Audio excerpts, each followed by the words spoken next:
Wow, apa ini? Menariknya. Ada jambatan. Ni apa ini? Okey, selamat datang ke Carnival Side. Okey. So, nak cuba? Saya nak cuba, tapi ini apa ni? Macam eksperimen je, Cik. Okey, ini model kerusi rawatan gigi. Model kerusi rawatan gigi? Okey, kalau kita nak kawal ketinggian kita, so kita tolak pecahgari ni. So, kalau kita nak kawal kedudukan belakang kita, so kita boleh kawal tolak picagari warna hijau ni. Wah, menariknya. Boleh naik, boleh turun. Boleh naik, boleh turun. Okey, kalau yang kat sebelah sana pula saya nampak macam ada jambatan. Cuba teka. Dari negeri mana jambatan ini? Jambatan ni boleh terbuka ke? Boleh. Kalau dah jambatan ni boleh terbuka, pastinya dari negeri Terengganu. Ya, betul. So, jambatan terbuka ini nak bagi kapal lalu. Kalau kapal tu tinggi, tak boleh nak lalu. Macam mana tu? Macam mana? Okay, kita tolakkan dia punya picagari ini. Kita tengok macam mana dia terbuka. Wah, hebatnya. Macam mana semua ni berlaku? Ya, so kita nak belajar hari ini berkenaan dengan iaitu sistem hidrolik. Sistem hidrolik? Ya. Menarik tu. Ya. Saya nak masuk kelas lah. Okey, boleh. Saya Jom. nak ikut belajar. Jom, kita masuk kelas. Wah, sistem hidrolik. Sistem dia hidrolik. boleh terbuka. Ya, betul. Hebat. Boleh Boleh tutup balik ke? Boleh.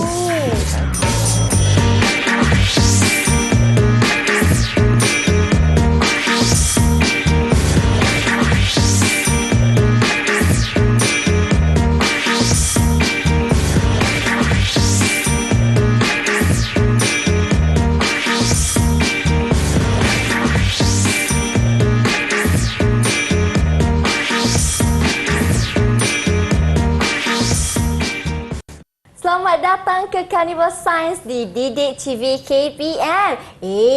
Bukan Carnival Science, tetapi kita akan belajar mata pelajaran sains di dalam slot menengah atas di Didik TV KPM berteman dengan saya, Syamira Nazir, di mana pada hari ini kita akan belajar tajuknya iaitu Prinsip Pascal dalam bab 8 buku teks kawan-kawan semua untuk murid-murid tingkatan 5 dengan tajuk kecilnya Sistem Hidrolik. Apa tu? Nanti kita tanya cikgu kita. Dan sekarang di studio kita bersama-sama dengan seorang guru penyampai iaitu Cikgu Ahmad Roslan. Assalamualaikum Cikgu. Waalaikumsalam. Sihat Cikgu? Saya Alhamdulillah. Mira apa khabar, sihat? Mira pun sihat juga Cikgu.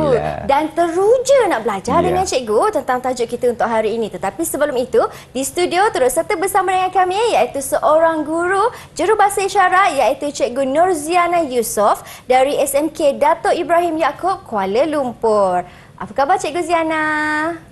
Terima kasih Cikgu kerana sudi bersama dengan kami untuk hari ini. Baiklah Cikgu Roslan. Ya, saya. Kita nak belajar tentang Prinsip Pascal. Ya.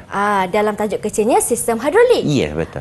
Tadi ada tentang kerusi rawatan gigi, Ya, betul. Jabatan Terengganu. Ya. Boleh Cikgu Roslan terangkan Cikgu? Okey, sebenarnya terima kasih Mira.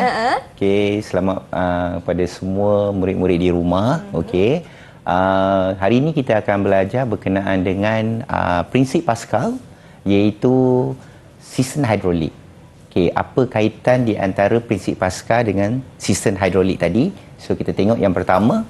Okey, apa yang kita tahu dalam prinsip Pascal ini, dia menekankan konsep tekanan dalam bendali dalam sesuatu sistem tertutup. Okey, contoh kita tengok dekat sini adalah berkenaan dengan satu sistem fizikal di mana jirim tidak dapat masuk atau keluar daripada sistem tersebut. So dia tertutup. Okey, di mana tekanan yang dikenakan kepada bendali atau cecair itu membuatkan beban tadi bergerak. Okey, so kita tahu juga contoh air daripada lubang paling bawah seperti gambar rajah yang kita tengokkan di bawah ni, iaitu jika kita gunakan satu botol, kita masukkan air dan kita tekan dia dan kita akan nampak kita akan berikan tekanan, so pergerakan bendali tadi akan memenuhi ruang yang ada dalam botol. Okey, itu kita panggil dia sebagai konsep tekanan dalam bendali untuk sistem tertutup. Okey, kita bagi keadaan yang kedua pula di mana kita buat lubang pada botol tersebut. Okey, dan kita akan lihat bagaimana apabila kita berikan tekanan, bendali tadi ataupun jirim tadi yang ada dalam bendali tadi akan keluar. Berlumba-lumba keluar daripada botol tu tadi. So itu kita panggil dia sebagai konsep tekanan tapi dalam sistem yang terbuka. Okey. So kita tengok dekat sini juga jika daya dikenakan ke atas permukaan air, okey, dengan memampakkan botol plastik yang bertutup, okey, air dari setiap lubang akan terpancut lebih jauh dengan jarak tambahan sama seperti rajah yang kita nyatakan itu. Okey. Kerana ada tekanan je. Yes, ada tekanan. So kita tengok lebih jelas lagi. Okey, ini contoh gambar bagaimana prinsip Pascal tadi berfungsi. Okey, kita tahu bahawa prinsip Pascal ini adalah menyatakan penyebaran tekanan yang dikenakan pada suatu bendalih atau cecair atau gas. Bukan cecair saja, Mira. Gas pun boleh kita katakan sebagai bendalih yang bergerak untuk mengangkat beban atau menggerakkan beban. Okey, dalam satu sistem tertutup secara seragam pada keseluruhan bendalih tersebut ke semua arah. Contoh tadi macam Mira tekan tadi kan, kerusi tadi. So tengok bagaimana dia mengangkat beban itu, bergerak Okey, kita tengok macam mana dia naik ke atas. Baiklah, dia naik. Disebabkan oleh beban tadi dikenakan tekanan tadi oleh picagari tadi. Baiklah. Okey, kalau kita tolak dan juga kita nak kawal dia punya pergerakan di belakang kita, so kita tolakkan dia naik ke atas. Kita rendahkan sikit pada bawah tu. Okey, so kita akan nampak bagaimana dia boleh naik dan turun lah, cikgu. Yes, boleh naik dan turun. Baiklah. Wow, ini semua kerana adanya tekanan dalam bendalih itulah, cikgu. Yes, betul. So kalau kita cakap lebih spesifik lagi ataupun lebih terus terang lagi adalah berkenaan dengan berkenaan dengan prinsip Pascal ini, di mana prinsip Pascal ini tekanan yang dikenakan pada bendalih dapat menggerakkan beban. Baiklah, cikgu. Tadi bila cikgu sentuh tentang adanya penyebaran tekanan yang dikenakan pada bendalih ni yang boleh menyebabkan berlakunya pergerakan suatu objek tu, Mira teringat dalam kereta kita pun ada sistem ini yang dikenakan kan? Betul. Tapi sebelah sini nanti cikgu Roslan akan terangkan dengan lebih jelas apa yang ada dalam kereta kita ni sebenarnya ni. Mungkin di skrin kita, di rumah kita tak tahu, tetapi kita akan belajar dengan cikgu selepas ini hanya dalam slot menengah atas di Didik TV KPM, jadi jangan ke mana-mana.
Pengasas Pascal iaitu Blaise Pascal ada menerangkan di mana prinsip Pascal merupakan sesuatu tekanan dikenakan ke atas bendalih yang menyebabkan berlakunya pergerakan ke atas satu beban. Dan tadi ada satu video yang dia mainkan. Mira nampak kat video tu ada macam kereta, ada macam jet hidrolik. Apa tu cikgu kaitannya? Okey, terima kasih Mira. Okey, so sebenarnya apa yang kita lihat daripada video tadi, saya rasa semua orang pernah mengalaminya. Bila nak tukar tayar kereta kan, so kita tengok bagaimana mekanik tadi dia gunakan jack tadi ataupun kita panggil jack hidrolik tadi, di mana untuk mengangkat kereta supaya tayar tadi senang untuk dibuka. Okey, so jack hidrolik tadi adalah merupakan satu sistem hidrolik, okey, dalam prinsip Pascal. Wow. Okey. So pernah kan pernah tengok orang tukar tayar tu kan. So dia tekan tolak supaya ketinggian kereta tadi bertambah. Supaya tayar tadi senang dikeluarkan. Di situ yang digunakan untuk membantu dia supaya dia memudahkan untuk dia menukar tayar tadi.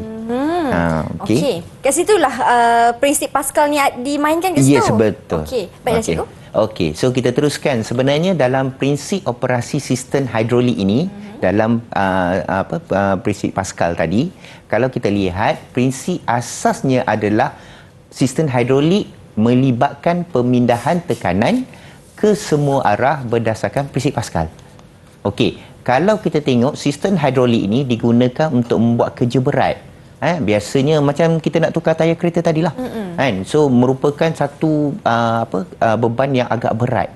So kita memerlukan bantuan atau sokongan lain supaya untuk memudahkan kerja kita tadi. So sistem hidrolik adalah merupakan suatu sistem yang membantu untuk memudahkannya, di mana dia dapat menghasilkan daya output yang besar untuk mengangkat beban yang berat. Okey, kalau kita tengok dekat sini berdasarkan pada gambar pada rajah tersebut, sistem hidrolik ini terdiri daripada dua silinder beromboh dengan luas permukaan yang berlainan. Mungkin kita akan nampak satu yang mempunyai tekanan dan satu lagi yang mempunyai beban. Macam kita guna jet tadilah. Beban yang berada di atas dan kita tolak dia punya pemegang untuk jet tadi supaya beban tadi akan lebih tinggi daripada kedudukan jet. Okey. So seterusnya kita tengok juga kat sini bendali yang lazim digunakan air atau minyak. Contoh macam jet hidrolik tadi, kita gunakan minyak sebagai bahan untuk menguatkan supaya tekanan yang dikenakan kepada beban tadi bertambah. Okey, dan kita tengok kat sini air atau minyak digunakan kerana tidak mempunyai bentuk tetap dan tidak boleh dimampatkan. Contoh kalau kita tengok bagaimana proses di mana sistem hidrolik tadi berfungsi. Okey, dia membuatkan tekanan yang dihasilkan itu adalah seragam. So air dan minyak tadi tidak dapat membuatkan dia jadi lebih mampat. So kita rasakan air atau minyak tadi adalah lebih sesuai digunakan dalam prinsip dalam operasi sistem hidrolik. Okey, dalam prinsip Pascal yang berkait dengan sistem hidrolik, tekanan yang dikenakan oleh omboh kecil adalah sama dengan tekanan dihasilkan pada omboh besar. Okey, kalau kita tengok yang pertama berkenaan dengan omboh kecil, iaitu di mana kedudukan pemegang pada jet hidrolik tadi dan bersamaan dengan tekanan pada omboh besar yang mengangkat beban. Okey, so kalau kita tak tekan omboh kecil, manakan beban tadi akan terangkat. Betul. Alright, so kita katakan sebagai daya input luas untuk omboh kecil adalah sama dengan daya output luas omboh besar. Contohnya macam ni, Mira. So contohnya kita nak gunakan jet hidrolik tadi, kita tekan dia, kita kenakan daya dia. Daya tersebut bersamaan dengan daya yang digunakan untuk mengangkat beban. So lagi kuat kita mengenakan daya kepada pemegang, so lagi kuatlah maksudnya omboh tadi ataupun bahagian untuk mengangkat beban tadi akan lebih kuat, akan meningkat. Okey. So dia adalah sama di antara input dengan output. Kita yang buat dengan beban yang dilakukan. Okey. So kalau contoh kita katakan sebagai daya dikenakan dalam 10 Newton yang luas omboh kecilnya lebih kurang dalam 2 cm. Kita anggapkan saja ini sebagai contoh. Okey, dan daya outputnya pula kita tak tahu berapa dan kita katakan dia sebagai 100 cm untuk luas bagi omboh besar. Maka kita boleh gunakan sebagai daya output tadi adalah bersamaan dengan 10 Newton darab dengan 100 cm persegi untuk luas omboh besar dibahagikan dengan 2 cm untuk luas omboh kecil. Dan hasilnya adalah daya outputnya 500 Newton. Alright. So itu adalah dalam prinsip Pascal. Maksudnya kita katakan sebagai daya input bagi luas omboh kecil adalah sama dengan daya output bagi luas bagi omboh besar. Okey, dalam sistem jet hidrolik ini juga kita tahu bahawa jet hidrolik lazimnya digunakan untuk mengangkat beban yang berat seperti kereta di bengkel membaiki kereta. Kan? Sebab yalah, untuk mengangkat kereta nak cek bahagian bawah kereta tu macam mana, dah nak baring kan. So dia menggunakan sistem hidrolik supaya kereta tadi terangkat. Okey, apa yang dilakukan itu dalam sistem itu adalah tuas ditolak ke bawah dan secara berulang untuk menolak ombor besar yang berbeban ke atas injak selepas tertutup. Maksudnya di sini, contohnya bila kita gunakan jet hidrolik tadi ataupun sistem hidrolik tadi, okey, di mana beban di antara kereta tadi yang kita angkat tadi adalah bersamaan dengan nilai daya yang kita kenakan kepada dia punya jet hidrolik tadi. Okey, kalau kita tengok juga sebaliknya, apabila injak pelepas terbuka atau ombor besar yang berbeban akan turun kembali ke kedudukan asalnya. Kalau kita tengok, ini adalah contoh dalam sistem jet hidrolik. Okey, kita tengok tadi, kita katakan sebagai tuas, okey, berada pada keadaan ombornya adalah lebih kecil dan ombor besar melibatkan beban. Nak mudah kita katakan macam inilah. So tuas berada pada keadaan ombor kecil, manakala ombor besar berada pada beban. Baik. Okey. So kita seterusnya kita tengok apakah 3 operasi sistem jet hidrolik ini. Yang pertama, kita katakan untuk menambahkan ketinggian ombor besar yang berbeban. Contoh kita tengok pada tuas. Senangnya adalah kita tengok keadaan tuas, kita tengok keadaan ombor besar. Sama ada ombor besar naik ataupun tuas tadi ditolak ataupun ditolak ke atas atau ditolak ke bawah. Okey, untuk dalam kes yang pertama, iaitu 3 prinsip asas dalam sistem jet hidrolik, iaitu menambah ketinggian ombor besar yang berbeban, tuas tadi ditolak ke bawah. Okey, apabila kita tolak ke bawah, so ombor kecil tadi akan mengenakan tekanan ke atas cecair. Macam tadi Mira tolak saja pecahgari tadi, so cecair tu berlari-lari. Terus saja memenuhi ruang pada salur getah tadi. Okey, dan di mana dia akan menolak menolak beban tadi. So beban tadi akan memindahkan cecair tadi akan memindahkan tekanan ke ombor besar berbeban lalu menolaknya ke atas. Macam tu. Simple je, mudah je. Okey, kita ada 2. Yang kedua iaitu mengekalkan ketinggian atau kedudukan ombor besar apabila tuas tadi ditolak ke atas. So kita nak kembalikan keadaan asal dia balik. Tengok Mira dah buat tu. So kita kembalikan keadaan asal dia balik. So di mana kita tolak tadi tuasnya ke atas, umpama Mira tarik keadaan pecahgari tadi. Okey. Dan apa yang berlaku adalah tekanan cecair tadi tetap dikenakan pada ombor yang besar, tapi dia akan mengekalkan kedudukan ombor yang besar. Maksudnya nak kembali pada keadaan asal lah.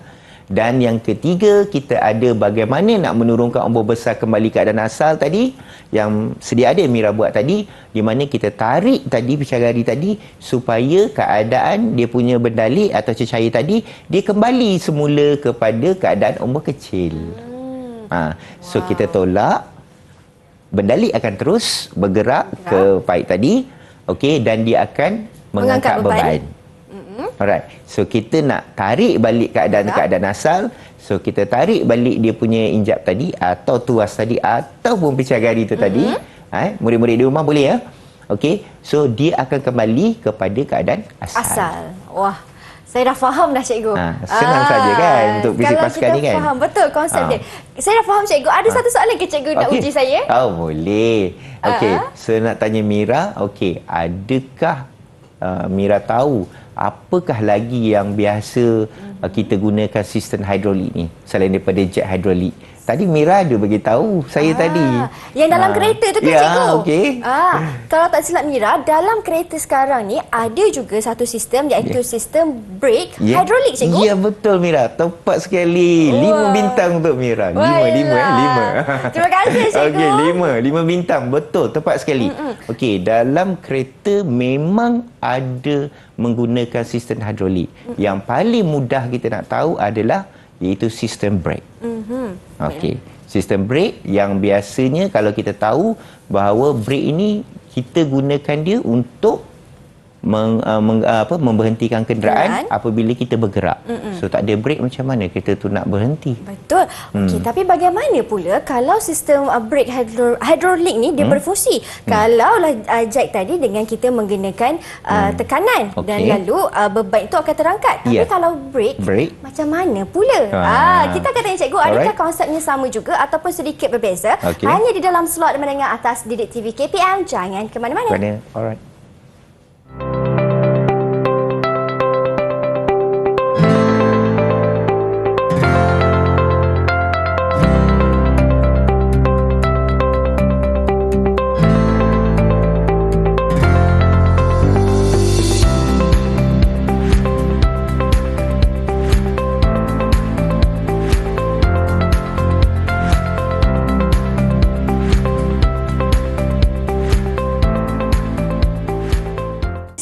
Hidrolik ialah pemindahan tekanan ke semua arah di dalam prinsip Pascal. Dan sekarang ni kita nak tanya cikgu pula bagaimana sistem hidrolik ni berfungsi di dalam sistem brake hidrolik di dalam kereta, cikgu. Ya, betul. Macam mana dia berfungsi, cikgu? Okey.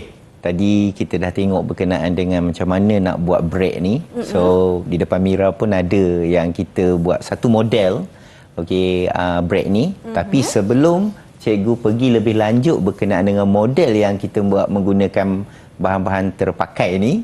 Okey, kita tengok dulu sebenarnya apa itu sistem brake hidrolik. Okey, sistem brake hidrolik kalau tengok pada gambar rajah yang ada di depan murid-murid sekarang ni adalah berkenaan bagaimana satu kaki yang menekan pedal dengan menggunakan meter silinder yang membuatkan kita panggil disc. Disc yang berpusing tadi berhenti. Okey, bila kita lepas, so disc tadi contohnya bila kita lepas, disc tadi terus berpusing. Okey, dan bila kita tekan, so disc tadi akan berhenti.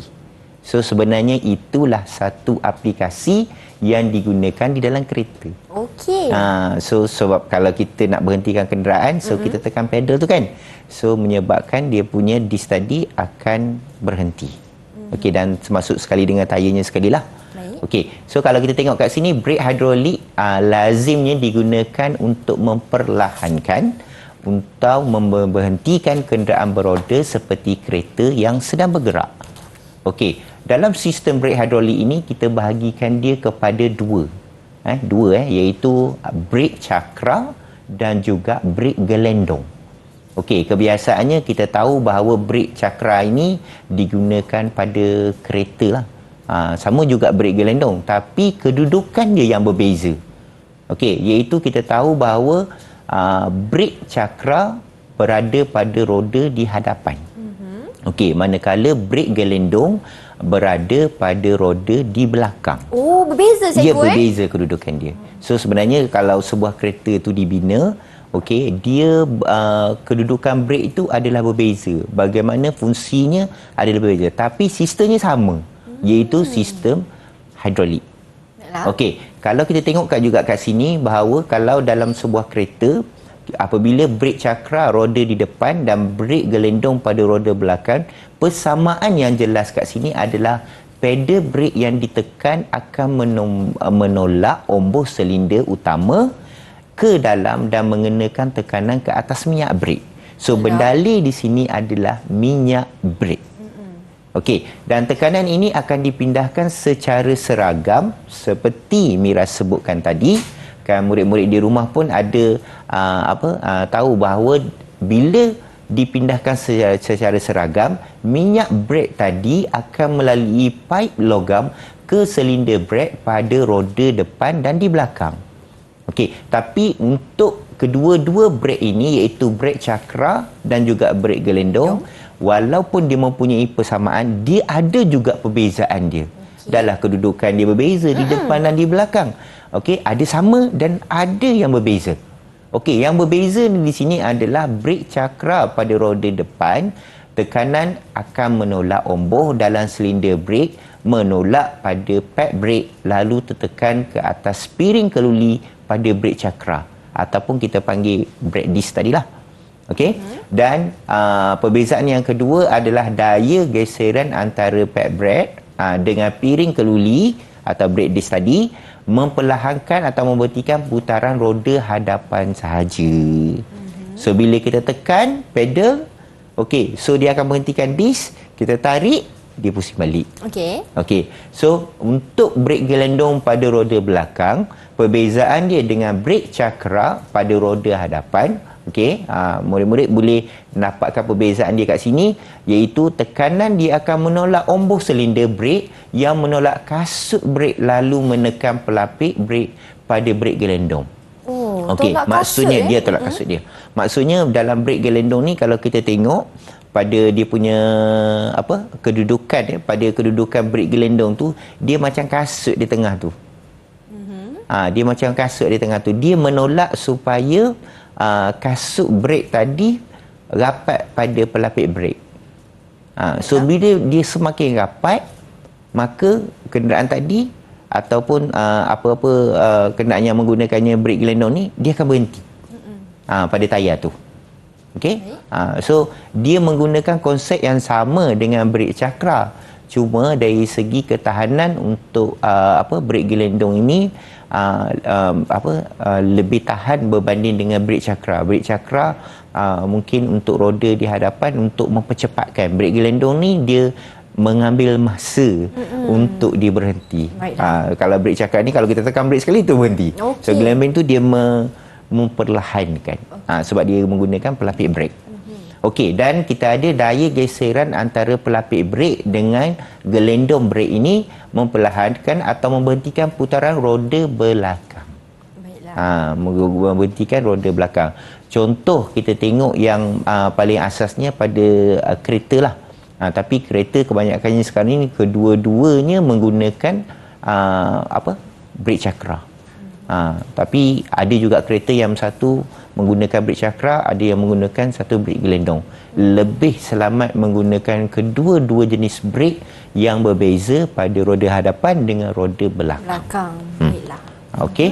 So kita tengok dekat sini apakah model yang cikgu bawa hari ini, iaitu kita nak tunjuk bukti bahawa ada pergerakan pada roda tadi, itu kita panggil dia sebagai disc brake tadi.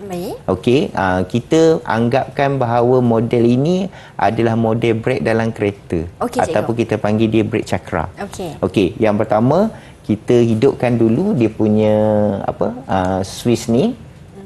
Okey, kita hidupkan switch ni dan kita tengok bagaimana dia berputar, dan kita minta untuk Mira kenakan tekanan pada omboh kecil pada picagari tersebut. Boleh. Okey, jadi kita andaikan di sini ini ialah omboh kecil.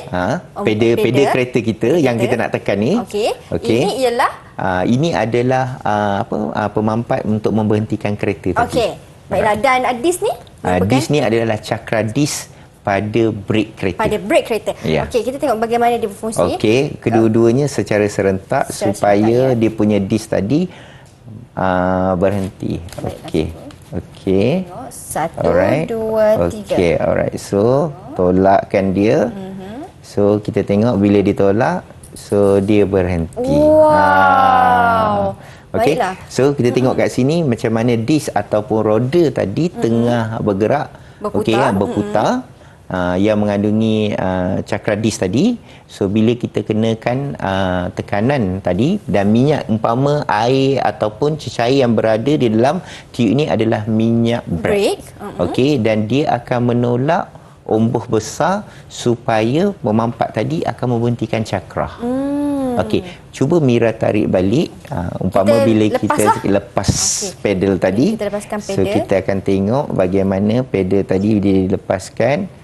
So satu, kita tengok dia macam mana dia punya ni. Dia kembali berputar. Dia akan kembali berputar. Baiklah. Wow, jadi beginilah aplikasinya, aplikasi di dalam brake kereta kita. Kita sama ni kita tekan je pedal kita kan. Kita tekan pedal kan. Kita tak tahu sebenarnya bila kita tekan, so dia kembali kepada keadaan asal apabila kita tarik. Okey. Kita tekan dia berhenti, kita tarik dia jalan. Baiklah. Okey, saya faham cikgu setakat Okey. ni. Untuk sistem brake hidrolik. Okey. Ada sedikit lagi penambahan daripada Okey, cikgu? alright. So kita akan tengok bahawa sistem brake hidrolik ini biasanya kita gunakan pada kenderaan yang yang menggunakan brake cakra pada roda depan dan juga brake gelendong pada roda belakang. Okey. Untuk pengetahuan Mira, untuk brake cakra pada roda hadapan ini biasanya dia memerlukan dia memerlukan cakra yang berpusing. Maksudnya kita gunakan pada kenderaan yang kita boleh berhentikan dia serta-merta. Okey, manakala untuk brake gelendong pada roda belakang ni, biasanya kalau kita memerlukan contohnya macam lori, kenderaan-kenderaan yang berbesar. So apabila kita tekan sahaja dia punya brake itu, pergerakan dia tidak akan berhenti secara terus. Dia akan berhenti secara perlahan, lahan-lahan dan akhirnya berhenti. Dan kita tahu juga bahawa bukan minyak brake sahaja yang boleh dikatakan sebagai bendalih yang ada di dalam kita punya sistem brake. Ada kenderaan yang menggunakan gas. Okey, gas gas di mana gas tadi umpama seperti kita gunakan omboh tadi untuk menolak gas tadi, untuk mampakkan gas supaya omboh besar tadi akan bergerak untuk mengangkat beban. Dalam kes brake dia untuk memberhentikan disc brake. Jadi sebab itulah orang kata kalaulah kekurangannya minyak brake ataupun kurangnya gas dalam gas untuk brake dalam kenderaan itu yang tak boleh nak berhenti tu. Ya, betul. Kadang-kadang mungkin kita ada kebocoran pada salur pada salur pada brake tadi. Menyebabkan minyak tadi. Sebab itu kita tahu bahawa kita ada dalam prinsip Pascal, iaitu mesti sistemnya adalah tertutup. Bila dah bocor, cecair atau bendalih tadi keluar, so nak mampakkan bagi tekanan tadi dah tak boleh lah sebab dia dah keluar dah. Cecair tadi tidak dapat untuk menggerakkan omboh yang besar. Baik, cikgu. Okey, saya nak tanya cikgu satu soalan. Adakah ini untuk brake ni hanya pada kenderaan yang ada sistem hidrolik sahaja? Tapi kalau seperti contoh mudahnya, kalau basikal lah, anda kata kalau kita brake ke basikal, adakah sistemnya sama ataupun berbeza, cikgu? Berbeza. Biasanya kalau yang selain daripada selain daripada kereta menggunakan brake hidrolik, yang kita nampak yang lebih jelasnya mungkin pintu pagar automatik. Pintu pagar automatik pun sama menggunakan sistem brake hidrolik. Ataupun dia menggunakan sistem hidrolik. Kita bukan panggil sistem brake hidrolik tapi menggunakan sistem hidrolik. Contoh lain selain kalau kita tengok adalah macam basikal tadi. Basikal tadi hanya kita gunakan cekaman sahaja. Ataupun kata lain kita kata bentuknya adalah macam brake gelendong. Tapi dia cengkamkan tayar tadi supaya tayar tadi berhenti. Baiklah. Okey, cikgu. Nampaknya saya dah faham tentang sistem brake hidrolik ni, cikgu. Cikgu nak uji saya ke, cikgu? Cikgu masih ada soalan nak tanya saya tu. Okey. Selain daripada kereta menggunakan sistem brake hidrolik ni, kita juga menggunakan dalam kehidupan seharian kita, iaitu contohnya seperti untuk mengangkat barang. So boleh Mira berikan satu contoh mengangkat barang ke orang ke, apakah contoh yang menggunakan sistem hidrolik ini, seumpama seperti menggunakan brake hidrolik? Apa yang lain objek lain yang menggunakan sistem ini? Aplikasi dalam kehidupan seharian kita. Kalau Mira kata kerusi, boleh ke, cikgu? Boleh. Tadi kerusi rawatan gigi? Kerusi rawatan gigi. Betul, tepat sekali jawapannya. Contohnya macam kerusi rawatan gigi, sama saja menggunakan sistem hidrolik, tapi dia punya kedudukan dia adalah biasanya untuk mengangkat badan beban. Mengangkat beban, kedudukan badan seseorang itu. Tapi dalam sistem brake hidrolik ini kita untuk memberhentikan. So tapi konsepnya asasnya adalah sama, iaitu sistem hidrolik yang menggunakan prinsip Pascal. Baiklah, ada ganjaran untuk saya, cikgu? Ada 5 bintang lagi. Dah 10 bintang dah dapat ni. Dah 10 dah ni kan setakat ni, cikgu. Baiklah, cikgu. Okey Mira. Ya, cikgu. Dah selesai dah soalan pertama tadi. Tahniah dapat jawab dengan baik. Okey, cikgu ada untuk soalan yang kedua. Okey. Boleh jawab? Boleh, cikgu. Boleh, insya-Allah. Okey, so untuk soalan yang kedua ni, cikgu nak tanya Mira, apakah perbezaan sistem brake hidrolik bagi brake cakra berbanding brake gelendong? Wah. Okey, perbezaan yang pertama, kalau cakra itu berada di hadapan tayar. Ya, betul. Kalau brake gelendong berada di belakang tayar. Okey, betul. Perbezaan yang kedua ialah tekanan. Kalau untuk brake cakra, tekanan itu akan menolak omboh dalam silinder dan dia akan tolak pada pad brake. Ya. Okey, manakala untuk cakera gelendong pula, dia akan tekanan itu akan menolak omboh pada silinder, tetapi dia akan menolak kasut brake dan juga dia akan rapat dan mampatkan pada pelapik brake. Ya, betul. Tepat sekali. Tahniah. Memang baik. Memang tepat sekali jawapannya. Tahniah. Berapa ganjaran saya, cikgu? 5 bintang, 10 markah. Memang terbaik. Terima kasih, cikgu. Okey, tahniah Mira. Itulah perbezaan untuk kedua-dua cakera, iaitu kedua-dua brake iaitu brake cakera dan juga brake gelendong. Kita akan berhenti berehat seketika. Kita akan kembali selepas ini untuk sama-sama belajar dengan cikgu pula tentang satu lagi objek yang menggunakan sistem yang hampir sama, iaitu sistem hidrolik ni.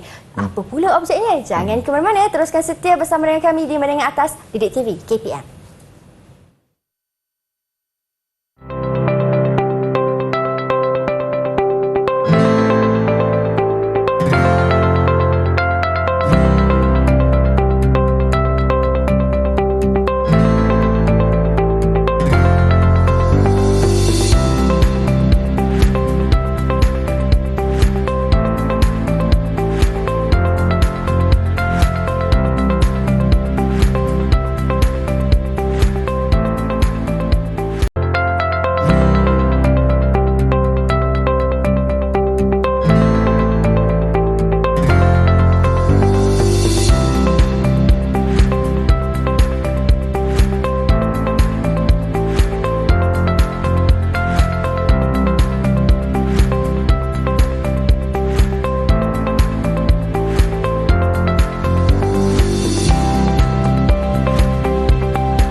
Apabila omboh kecil ditolak, dengan adanya daya dikenakan ke atasnya, maka berlakulah tekanan yang menyebabkan bendalir mengalir dan membolehkan beban itu diangkat.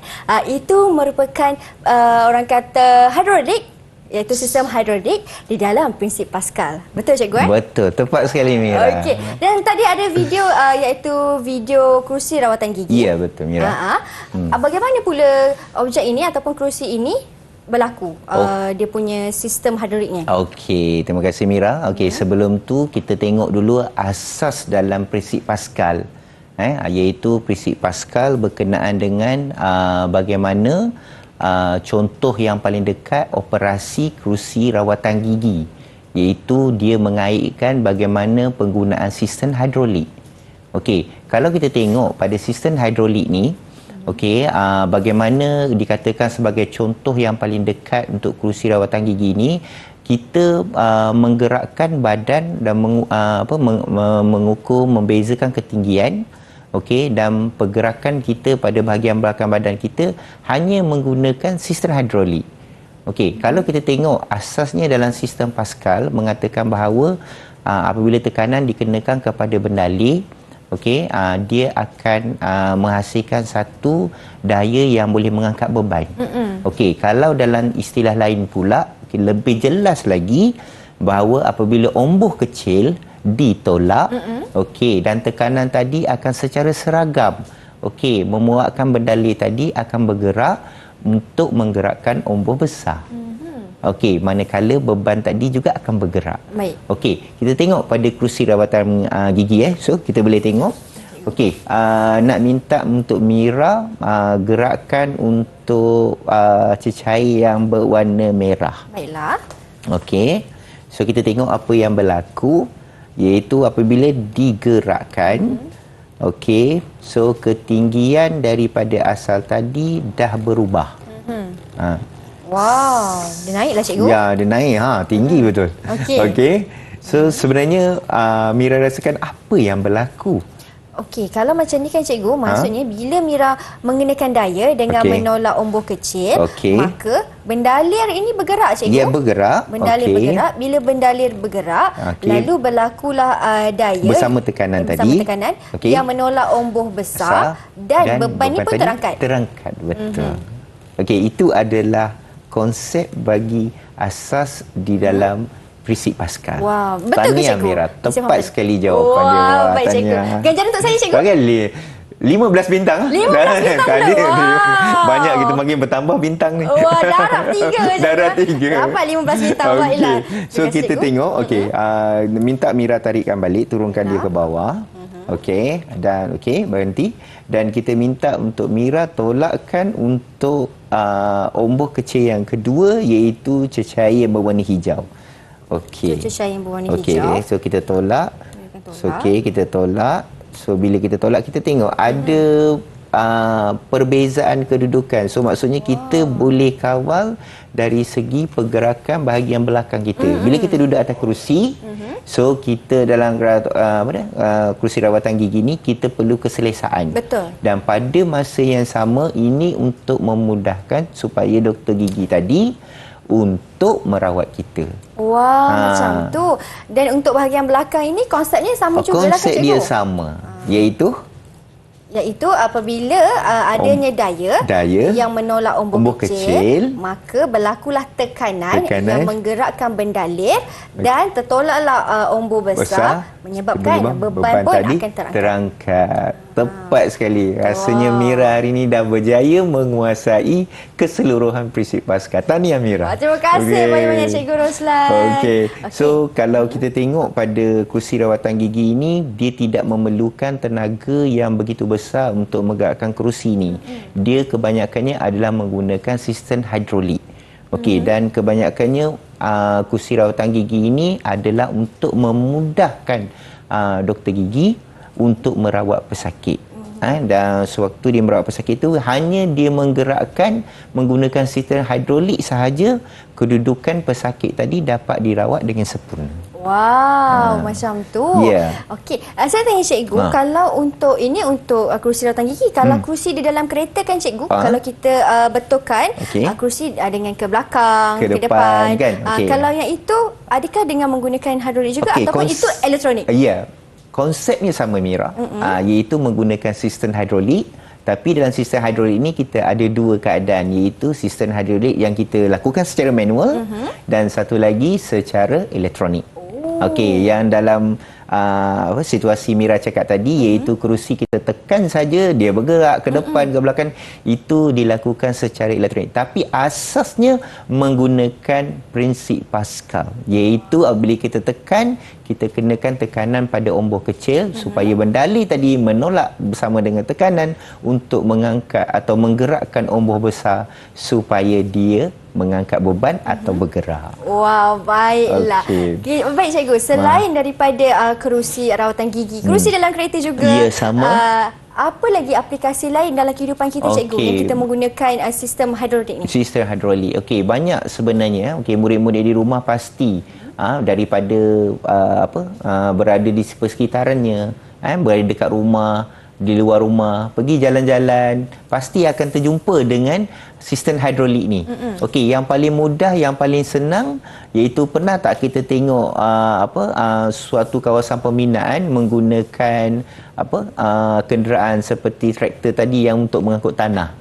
So dia mengangkat tanah untuk masukkan ataupun membersihkan tanah.